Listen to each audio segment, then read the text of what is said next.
त्रेता युग में एक बार श्री दशरथ जी नारी बन गए। अब दोस्तों आपको जानकर बड़ा आश्चर्य होगा कि इतना बड़ा चक्रवर्ती सम्राट नारी कैसे बन गया, और इतना ही नहीं, उन्होंने एक पुत्री को जन्म भी दिया। दोस्तों आज की वीडियो इसी पर आधारित है। मेजर टिप सिग्नल चैनल में आपका स्वागत है। ऐसी ही रोचक जानकारी के लिए हमारे चैनल सब्सक्राइब करिए और वीडियो का आइकॉन बटन दबाइए। दोस्तों एक बार की बात है, त्रेता युग में राजा दशरथ बहुत सुखी पूर्वक रहा करते थे। लेकिन उस समय एक प्रथा थी कि जो राजा होते थे वो शिकार के बहुत शौकीन होते थे, और ऐसा माना जाता था कि जब तक वो शिकार कर नहीं लेते थे तब तक वो वापस नहीं लौटते थे घर। एक बार की बात है कि राजा दशरथ हमेशा की तरह शिकार के लिए निकले, लेकिन उनको पूरा दिन कोई शिकार नहीं मिला। अब उनको जिद हो गई तो उन्होंने कहा घर तभी लौटूंगा जब शिकार मिल जाएगा। इस तरह 2-3 दिन बीत गए, उनको शिकार नहीं मिला। इत्तेफाक था।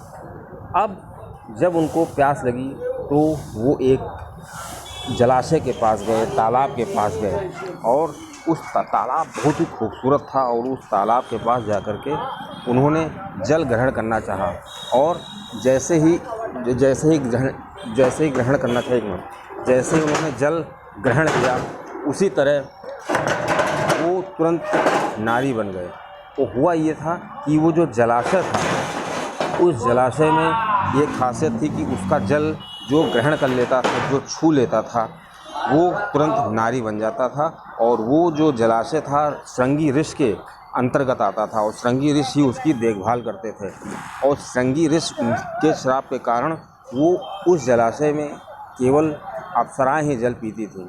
अब कुछ भी हो, राजा दशरथ जब स्त्री बन गए तो वो चिंता करने लगे कि अब हम अपने राज्य वापस कैसे जाएं। अगर हम इस दशा में राज्य में वापस जाते हैं तो हमारे जो प्रजा है हमको पहचान नहीं पाएगी, और प्रजा कहेगी तुमने जो है राजा को मार दिया है और तुम भेष बना करके यहाँ पे आई हो। अब राजा दशरथ बहुत चिंता में पड़ गए कि अब इस भेष को लेकर के कहाँ जाएं। वो ऐसा सोच ही रहे थे कि इतने में एक राजा जो थे वो वहाँ पे आए, जो उनका नाम रोमपाद था।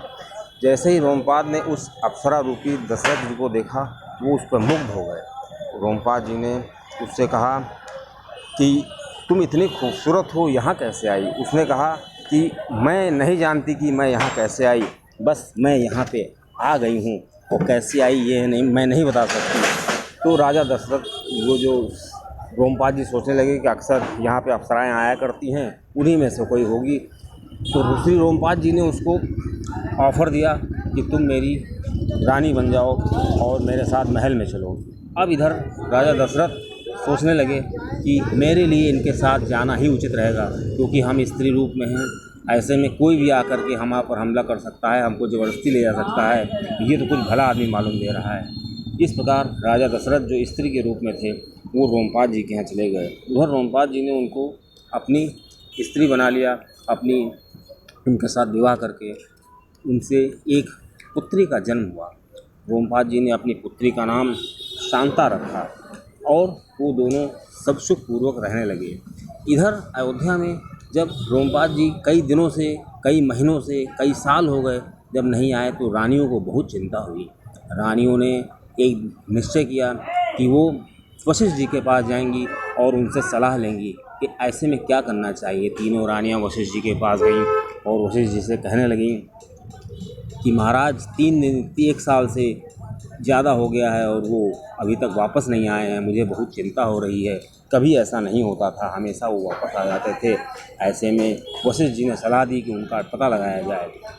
अब उस राज्य का जो सबसे काबिल मंत्री था सुमंत, उसको अपॉइंट किया गया कि तुम इसका पता लगाओ कि श्री दशरथ जी कहाँ गए हैं। अब सुमंत काफ़ी ज़्यादा अनुभवी मंत्री थे। उसने राजा के जो पद चिन्ह थे, राजा के घोड़े के पद चिन्ह थे, उसके आधार पर पता लगाना चाहा। वो बहुत दूर तक चला गया, और वहाँ पर उस जलाशय के पास जाकर के उस पद चिन्ह जब समाप्त हो गए, वहीं पर जो सुमंत थे वो रुक गए। क्योंकि सुमंत काफ़ी अनुभवी थे, उनको ये मालूम था कि जो जलाशय वनों में होते हैं, काफ़ी वीरान जगह पे होते हैं, वो चमत्कारी होते हैं। वो अक्सर वहाँ पे अप्सराएं आया करती हैं, या तो वो शापित होते हैं या किसी के तेज के द्वारा वो पोषित होते हैं। इसलिए जो सुमंत थे उसने अपने मंत्रियों को भी सलाह दे दी, अपने जो और सैनिक थे उनको सलाह दी कि इस जलाशय का जल को छूना नहीं। लेकिन वो शक कर रहे थे कि ये पद यहीं तक आए हैं, इस पद चिन्ह इसके बाद जो राजा अगर गायब हुए हैं तो यहीं से गायब हुए हैं। अब उन्होंने पता लगाने की कोशिश की तो वहीं पे उन्होंने देखा एक आश्रम था, तो वो आश्रम में गए, वो श्रृंगी ऋषि का आश्रम था। सुमंत जी ने श्रृंगी जी के आश्रम को सारी बात बताई कि मेरे राजा हैं और दशरथ जी वो यहाँ तक आए हैं और यहाँ तक उनके पद चिन्ह मिल रहे हैं, इसके बाद उनके पद चिन्ह नहीं मिल रहे हैं। तो श्रृंगी ऋषि ने कहा ठीक है, मैं अपने योग के द्वारा खोज करके बताता हूँ कि वो इस समय कहाँ हैं। श्रृंगी ऋषि ने योग के द्वारा पता किया, कहा कि ये जो तालाब है ये मेरे द्वारा पोषित है और इसमें अगर कोई जल ग्रहण कर लेता है तो वो स्त्री का रूप धारण कर लेता है। और जहाँ तक मैं देख पा रहा हूँ, श्रृंगी ऋषि ने ऐसा कहा, वहाँ तक जो राजा दशरथ जी थे वो भी यहाँ पे प्यासे थे और इस जलाशय के पास आए थे, उन्होंने जल ग्रहण किया और अप्सरा बन गए। अब सुमंत को बेचैनी और बढ़ गई। अब सुमंत जी ने कहा अब बताइए कि मेरे राजा इस समय कहाँ पर होंगे। अब जो श्रृंगी ऋषि थे उन्होंने कहा ठीक है, मैं योग के द्वारा बताता हूँ। श्रृंगी ऋषि ने ध्यान किया और कहा जो राजा थे अब वो स्त्री रूप में हैं और अप्सरा के रूप में हैं और राजा रोमपद जो है उनकी पत्नी के रूप में है और उनके एक पुत्री का भी उनके साथ पुत्री का जन्म भी उन्होंने दिया है। अब सुमंत ने तुरंत सेना लेकर के रोमपद के राज की तरफ चल दिए और वहाँ पर पहुँच करके उन्होंने रोमपद को सारी स्थिति बताई, कहा कि ये राजा दशरथ हैं और इन्होंने अज्ञानतावश उस जलाशय का जल ग्रहण किया जिससे कि वो पत्नी स्त्री बन गए। कृपया आप इनको मुक्त कर दीजिए क्योंकि इनके अभाव में जो जनता है अयोध्या की वो बहुत ही अस्त व्यस्त हो गई है, पूरा राज्य तहस नहस हुआ जा रहा है। अब चूँकि जो राजा रोमपद थे काफ़ी उदार हृदय के थे, उन्होंने कहा ठीक है, मैं ऐसा ही करूँगा, पहले मैं इस चीज़ का पता लगा देता हूँ। जो रोमपद थे उन्होंने सब पता लगाया तो ये पता चला ये बात सही है। ऐसे में श्री वशिष्ठ जी को सुमंत ने बुलाया और श्री वशिष्ठ जी से सलाह की कि अब क्या करना चाहिए। श्री वशिष्ठ जी ने तुरंत कहा कि रोमपद जी से कहो कि ये स्त्री जो आप उनकी पत्नी है उसको त्याग दें और वो हमारे हवाले कर दें। दोस्तों, जब चूँकि रोमपद बहुत दयालु थे, उन्होंने तुरंत जो है अपनी पत्नी से कहा तुम अपने घर जा सकती हो, जो दशरथ के रूप में थे। उधर वशिष्ठ जी ने सलाह की कि अगर राजा इस रूप में वहाँ जाएंगे तो ठीक नहीं है, इसके लिए कुछ करना होगा। इसीलिए वशिष्ठ जी ने सुमंत को सलाह दी कि आप जो हैं इन दशरथ जी को वहाँ ले चलिए श्री श्रृंगी ऋषि के पास और श्रृंगी ऋषि से हम विनय करते हैं, वही कुछ करेंगे। इस प्रकार सुमंत जी और राजा दशरथ और जो सुमंत थे ये सभी लोग श्रृंगी ऋषि के पास गए। श्रृंगी ऋषि के आश्रम में जब पहुँचे जा कर के तो श्रृंगी ऋषि ने कहा कि अब आप ही कुछ कर सकते हैं क्योंकि हमारे जो अयोध्या की जनता है वो काफ़ी अस्त व्यस्त हो गई है, पूरा राज्य संभल नहीं रहा है, राजा के अभाव में सब तनावग्रस्त हो गए हैं। अब ऐसे में श्रृंगी ऋषि ने कहा कि जनता का सवाल है, क्योंकि जनता जनार्दन जो होती है उसको सुख देना भी ऋषियों का कार्य है। अगर ऋषि उसमें कोई अपना योगदान दे सकता है तो ये बहुत ही अच्छा होता है। क्योंकि हमारा जो राजा है वो अज्ञानतावश स्त्री का रूप उसने ग्रहण कर लिया था, इसलिए हमको कुछ करना होगा। इसलिए जो श्रृंगी ऋषि थे उन्होंने हाथ में जल लिया और मंत्रों का उच्चारण किया। मंत्रों का उच्चारण करते हुए जैसे ही उसने श्री दशरथ जी के ऊपर वो जल अभिमंत्रित किया, तुरंत दशरथ जी जो है तुरंत पुरुष रूप में आ गए और इस प्रकार जो दशरथ जी थे अपने राज्य को चलने के लिए तैयार हुए। उधर रोमपद जी जब ने देखा कि दशरथ जी अपने राज्य की तरफ जा रहे हैं तो श्री दशरथ जी ने कहा कि आप जो हैं अपनी पुत्री को साथ ले जाइए, क्योंकि जहाँ तक मैं जानता हूँ आपके कोई पुत्र नहीं है, कोई संतान नहीं है। मैं चाहता हूँ कि आप इस पुत्री को अपने साथ रखिए और इसका पालन पोषण अपनी पुत्री के तरह कीजिए। अब ऐसे में श्री दशरथ जी को बड़ी प्रसन्नता हुई।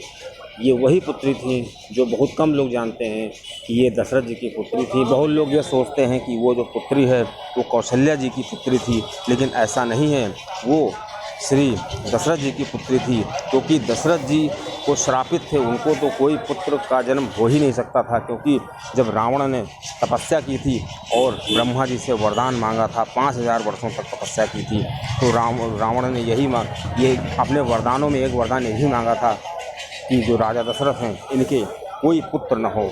ऐसा उसने जब मांगा तो उसको मालूम था कि इन्हीं के जो पुत्र होते हैं उन्हीं से हमको हमारा विनाश हो सकता है। अब राजा दशरथ जो थे अपनी पुत्री को पाकर, शांता को पाकर बहुत प्रसन्न हुए और उस अपनी पुत्री के साथ वो सुखपूर्वक महल में रहने लगे और जो राज्य का शासन था वो काफ़ी सुचारू रूप से चलने लगा और सभी कुछ अच्छा चलने लगा। उधर जो राजा रोमपद थे उनको काफ़ी प्रसन्नता हुई। कुछ दिनों बाद ये कहा जाता है कि रोमपद जी ने अपनी पुत्री को वापस बुला लिया था जब श्री राम, लक्ष्मण, भरत, शत्रुघ्न का दशरथ के यहाँ जन्म हुआ था। और जब रोमपद को पता चला कि राजा दशरथ के 4 पुत्र हो गए हैं तब उनको लगा कि ये पुत्री जो है अब उसकी ज़्यादा श्री दशरथ जी को ज़रूरत नहीं है। अब इसी प्रकार जो श्री राम जी की जो बड़ी बहन थी, सबसे बड़ी थी, क्योंकि वो श्री राम जी से उम्र में काफ़ी बड़ी थी, क्योंकि राजा दशरथ को जो पुत्र हुए थे वो काफ़ी समय बाद हुए थे। इस प्रकार काफ़ी समय बाद जो राजा दशरथ थे वो अपने 4 पुत्रों के साथ रहने लगे और जो उनकी बड़ी पुत्री थी वो श्री रोमपद जी को वापस कर दी गई। तो उसमें ये बहुत ही दिलचस्प जानकारी है, क्योंकि श्री रामचरितमानस में तो ऐसा नहीं मिलता है, लेकिन उसमें बताया गया है एक दोहा इस टाइप का भी है। इसमें बताया गया है कि श्री दशरथ जी के कोई भी पुत्र, उनके अंश से कोई भी पुत्र का जन्म नहीं हो सकता है। ऐसा हुआ भी, क्योंकि श्री राम, लक्ष्मण और भरत, शत्रुघ्न का जो जन्म हुआ था वो ऋषि की कृपा से हुआ था। उन्होंने अनुष्ठान किया था और श्रृंगी ऋषि ने और उसके बाद उनको फल दिया था तीनों माताओं को खाने के लिए।